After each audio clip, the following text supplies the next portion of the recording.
I want to piggyback on what Adam said because I was talking to Ryan a little bit today and he made some really good adjustments. So especially for guys that are 17, right, you're trying to field as many balls successfully as possible in the game, but then it also has to look a certain way. If a coach comes to watch you play and you field the ball successfully 3 out of 3 times, but it doesn't look right, the coach is still going to say, that doesn't look the way it needs to look. These coaches are used to seeing, let's say the Northeastern coach comes out. He knows what it looks like for a shortstop to field the ball. He knows what his Northeastern shortstop looks like. He knows what all the shortstop looks like that they play against. And if you don't look like that, even if you fielded 3 balls, he's like, no, the actions aren't right, it's not going to play at my level. Or the footwork's not right, it's not going to play at my level. It doesn't even matter that you fielded the 3 balls. So like, yeah, we want you to field the 3 balls so that we make the 3 throws successfully, we get the 3 outs, we win the game, but it could hurt you recruiting-wise. So that's like what Adam's saying, the small details. Like I was talking to Ryan today about fixing his arm action a little bit, fielding the ball in a little different spot, and it looks so much prettier. We were all watching, we're like, that looks way, way better. Same thing, we see guys every single year playing on our 17U team that are trying to play in college, and so we know what it looks like. Okay, these schools want guys that do this. That doesn't look the way it needs to look. We got to make some tweaks, even though he's fielding the ball fine. What, 20 minutes later, we all said, holy shit, that looks way better, like aesthetically.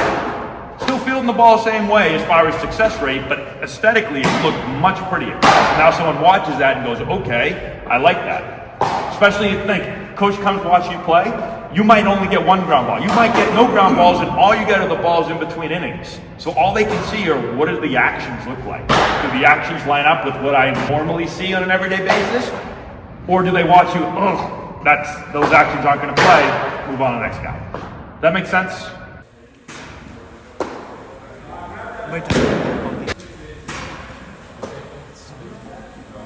Yeah, keep it out front of your eyes a little bit more.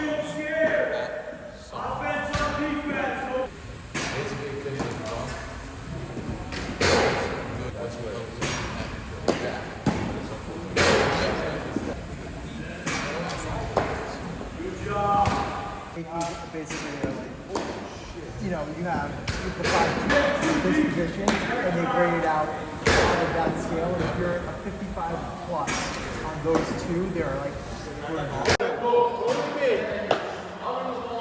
oh, Jesus Christ. There's plenty of work here. It's coming in hot. Open the glove early. Open it early. Yeah, stick your nose on it.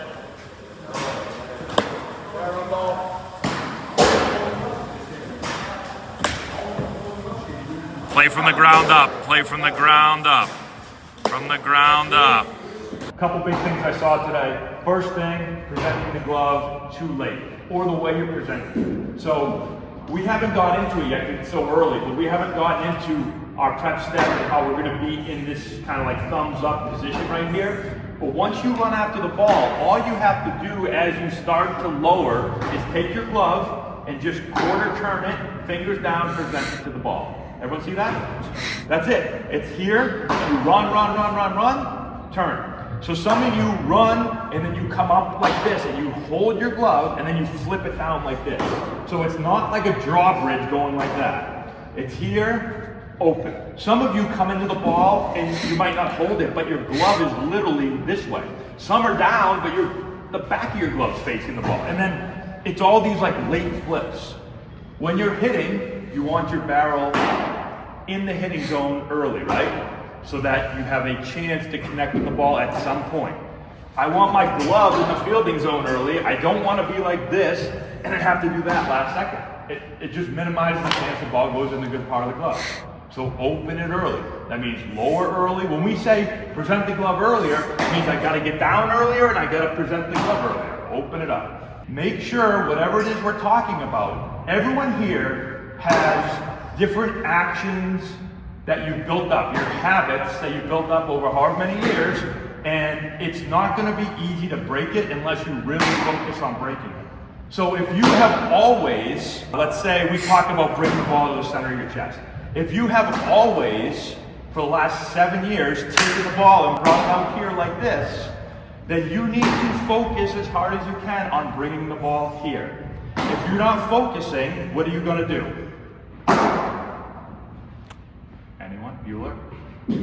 The same thing. You're going to do the same thing you've always done. Thank you, Charlie.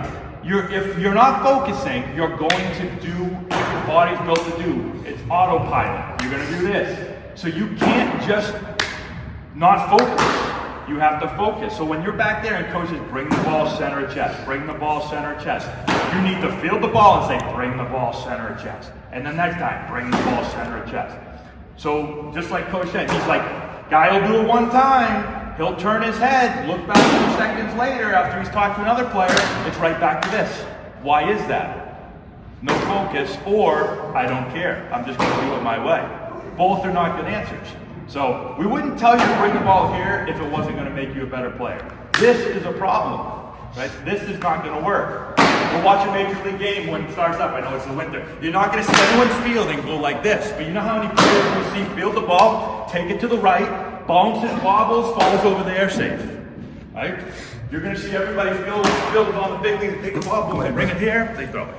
That's why we're teaching you, okay? So focus, really good intent is really good to make changes. And the last thing, it's going to feel crappy. If you've done this your whole life and we make you do this feels bad. If you cross your arms, everyone cross your arms a different way. Cross your arms. Yep, you have one arm over the other, right? If I told you to cross your arms, you cross it like that every single time. If I told you to cross the other way with the other arm on top, how's that feel? Weird. You would never do it unless what? I said, this is the way I want you to cross it. If I made you do this every single day for the next 6 months, you'd eventually only do it that way. Then this would feel weird. Us telling you to do it this way feels weird because you haven't done it. Guess what? Do it 1,000 times, 5,000 times, 10,000 times. That'll be the only way you know how to do it. That's how you're building good habits.